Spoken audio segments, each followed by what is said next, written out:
Salut à toutes et à tous, Marty Japan pour un tout nouveau déballage. Et bien comme vous le voyez aujourd'hui, on va encore une fois s'attarder sur de la figurine. La Dramatic Showcase, 3ème saison, volume 1 de Son Goku, cette fois-ci en Super Saiyajin. Alors comme vous pouvez le voir ici, on a un Goku assez badass, donc on est loin de la Medicos qui envoyait du lourd, qui était complètement énorme. Donc ici on reprend exactement la même pose, le même passage, etc. Bon bref, c'est sympathique de prime abord, de ce qu'on peut voir sur la boîte, mais c'est tout petit.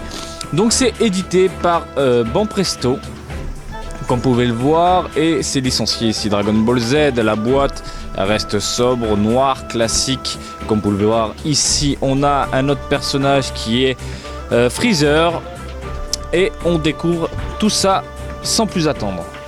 Allez hop, carton de protection, ça ne change pas. On peut le voir à l'intérieur, le Goku de cette gamme là. Pour rappel, il y avait eu Son Gohan en Super Saiyajin 2, Cell Perfect Cell, les Ginyu Tokusentai que je n'ai pas acheté d'ailleurs parce que je les ai vus en vitrine et ça ne m'a pas plus attiré que ça. Sans oublier que ce n'est pas forcément le budget pour toutes les acheter en ce moment. Je les prendrai si je les aperçois à un prix plus que raisonnable, mais en attendant, elles ne m'attirent pas plus que ça. Donc voilà, on a ici 2 pièces, un Goku directement en un bloc et puis le socle. Voici donc le Goku en Super Saiyajin. Comme vous pouvez voir ici, on a pas mal de dégradés, pas mal de contrastes au niveau des vêtements, au niveau de la peau. Ici, les cheveux, même chose, on a des racines un peu plus orange qui tirent vers l'orange. Franchement, c'est un excellent produit. On a pas mal de détails comme les vêtements déchirés, des pliures par-ci par-là.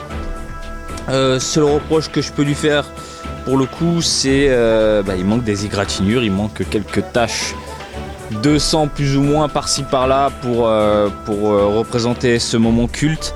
Mais dans l'ensemble, c'est franchement sympathique. Donc le socle, rien de fou, hein, c'est transparent, voilà, ça permet simplement de maintenir la figurine, ni plus ni moins. Niveau taille, qu'est-ce qu'on a? En gros, alors c'est petit, je vous le rappelle, entre 15 et 16 cm, voilà. 15-16 cm.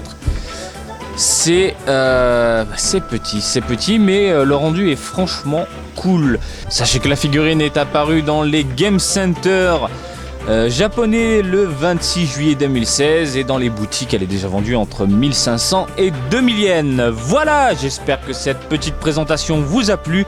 Comme d'habitude, je vous invite à me suivre sur Twitter, Marty_Japan pour de l'actu Dragon Ball en direct du Japon, mais aussi sur Facebook, Marty Japan du DBZ du Japon. Et je vous dis à très bientôt. Allez, salut, bisous, ciao ciao.